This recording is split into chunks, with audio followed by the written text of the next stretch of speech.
त्यसमा धनुषा जिल्लाका एक समानुपातिक माननीय विमलेन्द्र निधिजीले आरोप लगाउनु भयो कि क्षेत्र नम्बर 3 र 4 बाट निर्वाचित सांसदहरू राजर्षि जनक विश्वविद्यालयको प्रशासकीय भवन निर्माणमा बाधा अडचन पुर्याइरहनु भएको छ। त्यसमा कुनै सत्यता छैन। यो उहाँको मनभित्रको कुरा हो। तपाईहरुलाई म जानकारी गराउन चाहन्छु, यो राजर्षि जनक विश्वविद्यालय उहाँले ल्याएको पनि होइन। समग्र मधेसका जनताहरू, मिथिलाका अगुवाहरू, नेताहरू मात्र होइन, सङ्घ संस्थाका प्रतिनिधिहरू सबैको सहयोगले राजर्षि जनक विश्वविद्यालय मध्य प्रदेशमा आएको छ। र यसको सुरुवात जब स्वर्गीय प्रदीप नेपाल शिक्षा मन्त्री हुनुहुन्थ्यो, मेरै नेतृत्वमा विमलेन्द्रजी पनि अरू पार्टीका नेताहरू पनि, त्यो बेलामा केशर महलमा मन्त्रालय थियो र हामीले त्यहाँ गएर हाम्रा प्रदीप नेपालजीको पहलमा यो सुरुवात भएको हो।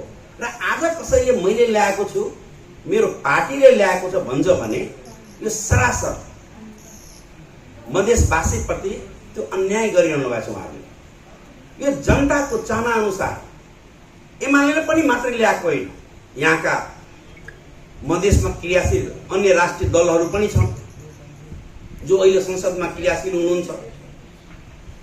होला विमलेन्द्र निधिजीको पनि सहयोग होला, यसमा माननीय विमलेन्द्र निधिजीको पनि सहयोग होला। तर उहाँले जुन झुटको खेती गरिरहनु भएको छ त्यो सरासर गलत हो। त्यो जनकपुरवासी, मधेस प्रदेशवासीलाई भ्रमित पार्दै हुनुहुन्छ।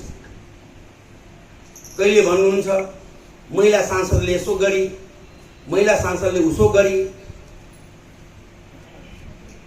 सांसद प्रतिनिधि सभा सदस्य महिला र पुरुष भनेर सम्बोधन गर्नु हुँदैन। तर उहाँले किन गरिरहनु भएको छ यसरी, मैले कुरा बुझेको छैन। ठिक छ, राजनीतिकमा आउन हाम्रो संविधानले छुट दिएको छ। उहाँ यसै निर्वाचन क्षेत्रबाट चुनाव लड्नु कुनै अस्वाभाविक हुने छैन।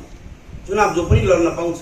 तर म भविष्यमा लड्छु भनेर अहिलेदेखि खुरपाती कामहरू गर्नु हुँदैन, जनतालाई भ्रमित पार्नु हुँदैन। जनकपुरको विकासमा कसले के गर्दैछ र के गरेको थियो र गर्नेछ त्यो यहाँका जनतालाई राम्रोसँग थाहा छ। अहिलेसम्म यो मात्र होइन, यो पहिलोचोटि उहाँले भन्नुभएको होइन, योभन्दा अगाडि उहाँले गङ्गा सागरको डिलमा जुन स्वर्गीय रामनारायण मिश्राजीको नाउँमा स्मृति भवन भनौँ वा जुन बनाउन गइरहनु भएको थियो, त्यो सन्दर्भमा पनि उहाँले नेकपा एमाले त्यसको विरोध गरिरहेको छ भनेर उहाँले मिडिया साथीहरूलाई भन्नुभएको थियो।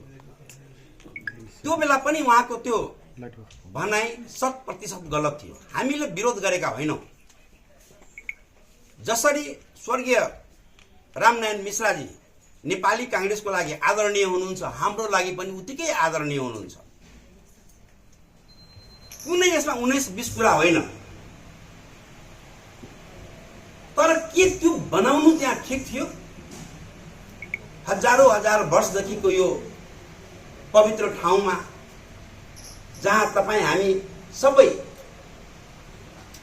त्यो डिलमा बसेर छठ मनाउँछौँ, एउटा धार्मिक आस्था बोकेका छौँ। जनकपुरमा यत्रो गुठीको जग्गाहरू हुँदाहुँदै, यत्रो एलानी जग्गाहरू हुँदाहुँदै त्यही डिलमा बनाउनु पर्ने किन जरुरी थियो? के हामीले आफ्नो राजनीतिक सत्ताको गलत प्रयोग गरेका होइनौँ र? हामीले पनि दिन्छौँ जग्गा, बनाउँदा हुन्छ उहाँहरूले। तर जहाँ सम्पूर्ण मिथिलावासीको आस्था छ गङ्गा सागरको डिल, ती किन बनाउनु पर्ने? मलाई लाग्छ उहाँहरूले जसले बनाउन खोजेको समूह हुनुहुन्छ, उहाँहरू रामनारायण मिश्राजीको सम्मान गर्न त्यहाँ बनाएको होइन, उहाँलाई बदनाम गर्न त्यहाँ बनाउने योजना बनाउनु भएको। आज रामनारायण मिश्राजीको योगदान हेरौँ त, जतिखेर उहाँले आफ्नो निजी परिवारहरूको नाउँमा प्रतिष्ठानहरू खोल्नुभयो र ठाउँ ठाउँमा बनाउनु भयो, त्यो बेला उहाँहरूलाई रामनारायण मिश्राजीको याद आएन? त्यो बेला मधेसको पहिलो शहीद दुर्गानन्द झाको याद आएन हाम्रो मान्य निधिजीलाई?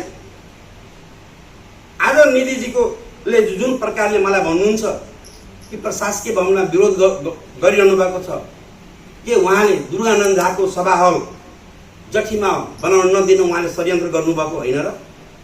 यसको बावजुद पनि त्यहाँ त बनिरहेको छ। अनि दुर्गानन्दजीको लाई याद नगर्ने, जसले यत्रो प्रजातन्त्र ल्याउनलाई शहीद हुनु पर्यो, रामनारायण मिश्राजीलाई समयमा याद नगर्ने, अनि अहिले चाहिँ तपाईको रामनारायण मिश्राजीको पनि काम हुन दिएन त्यो महिला सांसदको भनेर उहाँले जुन सम्बोधन गर्नुभयो त्यसको जति आलोचना गरे पनि कमै हुन्छ। उहाँको बोली, उहाँको भाषा, उहाँ जस्तो एउटा विद्वान साथी, मेरो त उहाँ एकदम मिल्ने साथी अहिले पनि हुनुहुन्छ। त राजनीतिक स्वार्थको लागि कसैको चरित्र हत्या गर्ने महिला सांसद, यही महिलाको बलमा आज हामी यहाँ बसिरहेका छौँ र त्यही महिला सांसदलाई हेरेर महिला सांसद भन्न उहाँ कतिको ठिक गरिरहनु भएको छ। जहाँसम्म यो गङ्गा सागर डिलको कुरो हो, के त्यो उचित थियो? त्यहाँ म तपाईँहरूलाई भन्छु, पहिला पनि गलत तरिकाले त्यो जग्गा लिन कोसिस गरेको थियो। 2045 सालमा जनकपुर नगरपालिकाले त्यो जग्गा दिनुहुन्न भनेर रोकेको। त्यसपछि 2046 सालमा फेरि पनि नगरपालिकाले नापीमा पत्र पठाएको रहेछ, यो सरकारी जग्गा हो, कुनै व्यक्तिको जग्गा होइन।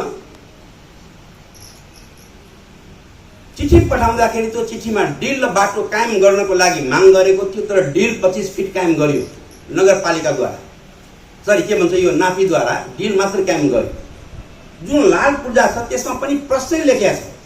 अहिले जुन बहुदल प्राप्ति पछाडि जुन राजनीतिक सत्ताको भरमा जुन जग्गाहरू उहाँहरू लाल पूर्जा बनाउनु भयो, त्यो लाल पूर्जामा केही उल्लेख छैन, तर अहिले पनि नापीमा जानुहोस्, मालपोतमा जानुहोस्, यसमा लेखेको छ यति जग्गा मध्ये 18 धुर 1 कन्वा त्यो डिलमै राखेको छ।